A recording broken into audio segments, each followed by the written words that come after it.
blog hits 50,000 gigawatts, you are going to be seeing some real shit. Hey guys, this is My Profile is Great, and today I wanted to talk about something very dear and true to my heart personally, and that is Back to the Future. And the only reason it's really gotten near and close to my heart is because recently Telltale Games has been doing an adventure game series called Back to the Future, which is a sequel to the original film trilogy, but here's what's really interesting about that.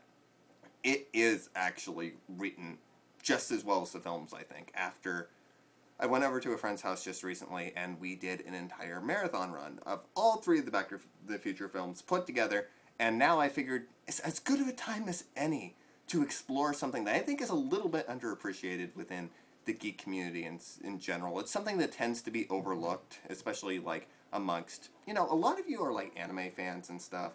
And I don't mean to say that anime fans, don't know anything about cinema, because a lot of you do. But there's some kids I know who are probably watching me who probably haven't seen all three Back to the Future films, and they're probably missing out, because great Scott, it's good fun. It's great fun.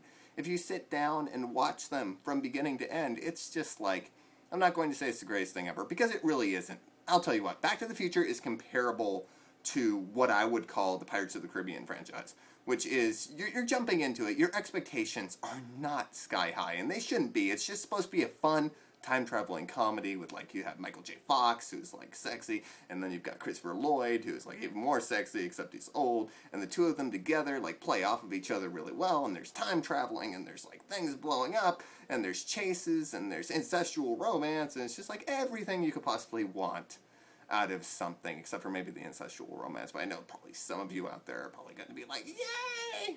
Like random Luke and Leia creepiness! That's so fucking awesome! But no, I'm not really that type. I was more looking at it going, oh, this is unsettling, which I think wasn't the entire point. When you go into Back to the Future Part 1, God, I have a text message on my iPhone. I can actually see it in the reflection off of my computer screen onto here. There's a text message on my iPhone, which I'll respond to after I'm done recording this. Zen. I'm Zen now, and I'm going to talk about Back to the Future Part 1. This is really the important one. This is the one that you really do have to see. Part 2 and Part 3, they're okay. They're kind of like decent add-ons to the whole experience, but Part 1 is the really important film. The entire thing centers around, of course, Marty McFly, who has this crazy scientist friend who builds this time machine out of a DeLorean. And, Marty's family is just freaking weird, and he doesn't understand them. He's kind of like looking at them going, like, wow, how was I born out of these bunch of weirdos? And so through crazy circumstances involving Doc Brown getting shot and all of everything else, Marty ends up traveling back in time to when his parents first met, and insanity ensues as his mom, who's a teenager at the time, ends up forming like a huge crush on Marty, which ends up, disrupting the space-time continuum. And so Marty has to set his dad and his mom back up, which is difficult because, his mom is kind of like, kind of got the hots for poor Marty. And it's a fun movie. It's more of, I would say, almost like a kind of romantic comedy than it really is science fiction. The science fiction elements are certainly there, but it is not the focal point like it is in Part 2. This is something that almost everybody can enjoy. It's strangely kid-friendly, even though you would kind of hear the premise and you'd go, oh my god, this is kind of creepy, because it's like his mom is like hitting on him and stuff. I mean, there's like sexual innuendos all over the place. It's Robert Zemeckis. He loves that kind of stuff.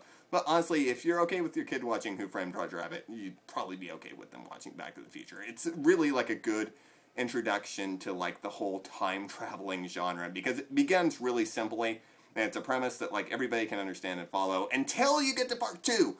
And all of a sudden, you see, the thing is, in Part 1, they sort of backed themselves up into a corner because they never really wanted to make a sequel. And in Part 1, it ends with basically them traveling to the future for no real reason. They sort of leave it like a cliffhanger, like, oh, something went wrong, and now they're traveling off into the future or whatever. And it's like, oh, then they had a bunch of adventures that we're probably never going to see. So when the studio was like, we want to make more Back to the Future films, the makers were like, oh, okay, we have no idea what the hell to do because we backed ourselves into a corner. So Part 2 starts with them going to the future, and I'll tell you what, it's really interesting, like what they did, and it's kind of creative, but it's a total misfire. It isn't in the same tone as like the first film at all. I would compare it to Pirates of the Caribbean, where you go from, like, the first Pirates was just, like, a simple, fun swashbuckler where everybody's, like, swashing and buckling all over the place, and it's great fun, the plot is simple, everybody can follow it. Then you go into part 2, where it's just, like, subplot on top of subplot on top of subplot on top of subplot, and that's what Back to the Future Part 2 does. It is so, oh my god, it's convoluted as all hell. Like, all these different space-time continuums start happening, and they screw stuff up over again, and somehow, traveling to the future, they manage to screw up the past, and so they have to go into the past and fix things, and that leads into part 3, which ends up leading all of our main characters into the Wild West, and it becomes a very simple sort of parody of Wild West movies mixed in with a Back to the Future sort of flair, and I'm not going to give away the ending, but the last scene is particularly satisfying. For me, personally, it's just like one of those things. It homages the original film without feeling like it's really ripping it off. Like, part 2, there's jokes in there, which is obviously supposed to be like, oh, remember what happened in the first movie? Except in part 2, it just sort of feels like, yeah, we were, like, bored and we couldn't think of anything else, so we were like, hey, you know that famous scene? Yeah, we're gonna homage it, except this time it's gonna be in the future. So this time it's going to be, like, even funnier because people already know about it. But really, once you get over the initial, oh yeah, that's funny because he said that in the first film, it starts to get really, really fucking annoying. Where you're just sitting there and you're like, okay, we get it. We get it. We get it. Because they reuse the same gags over and over and over again. And even with all my complaining, you know what? I really bitched about the Back to the Future sequels in, like, a recent podcast that I did. And I said, like, oh, so it's kind of like, you know, those crappy Back to the Future sequels. And really, I don't think that they're that good. I don't think Part 2 is particularly good. I actually think it kind of sucks when compared to the first film and what it was trying to do. Number 3 was okay. It was an okay film. It didn't really work on the sort of level that I think a film like Back to the Future should work. Because I think they should have kept things simple.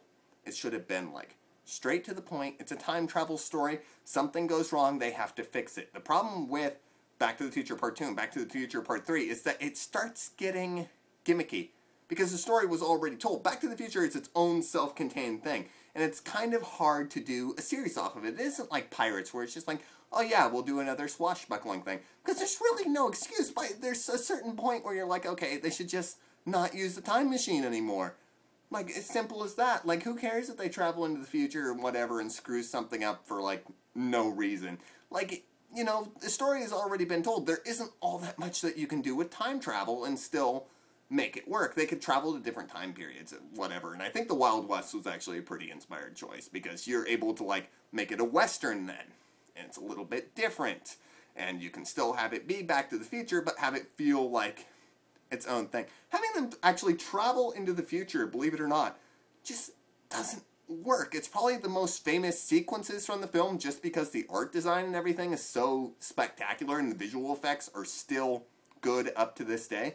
But story-wise, not very satisfying. It's, if you're going to watch Back to the Future, watch all 3 of them because it is actually fun. Even with all the bitching that I can do about, you know, how the plot doesn't always work, it's a good time. It really is. You're going to laugh regardless. It's not something like, you know, if it was still playing in theaters and somebody were to ask me, hey, do you think I should see Back to the Future Part 2, you know, on the big screen? I'd probably say, nah, wait for it on Redbox. But now there's really no excuse because, you know, it's a part. All 3 of those films are an important part of popular culture. And even though not all of them are great, certainly not all of them are great. My God. But the first one, classic. You must watch it, like right now if you haven't already. It is cute stuff. It is so good. There's so many like little heartfelt moments and so many little gags. It's good times all around. And the Telltale games, I must say, if you're a fan of Back to the Future, check those things out.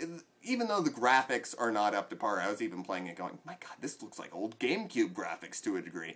But, my God, it's so much fun to just play through a Back to the Future story that is actually better written than the sequels, in my opinion.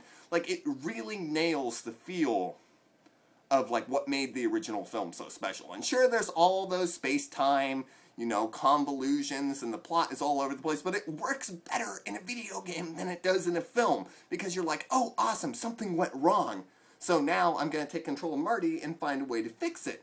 And it's an adventure game along the lines of like Sam and Max and Monkey Island. So it's not terribly serious. It's not going to challenge you too much like some of the old adventure games of old. But it's $20 for like the entire series. And even though the PlayStation Store isn't working right now, so I can't get the next few episodes, you know, if you got an Xbox 360 or a computer and like your networks are working, get it.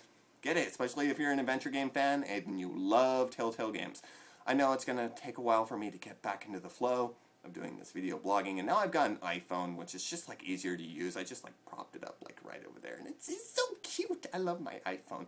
It's like the cutest little thing. I walk around with my iPhone, and I'm like, hey guys, how's it going? And I just whip it out, you know, just to look cool, and I'll be like talking like this with my headphones, although I never look cool. I just look pathetic when I try to brag about my iPhone. It's sad times. Nobody understands how glorious it is because everybody has one. And so when you say, hey, I got an iPhone, everybody's like, yeah, those came out like 3 years ago. It's an iPhone 4. No, it's an iPhone 3GS. Get the fuck out of here. But yeah, I will try to record another vlog tomorrow for you guys. All right, so with that, peace, love, and ooh, look, black.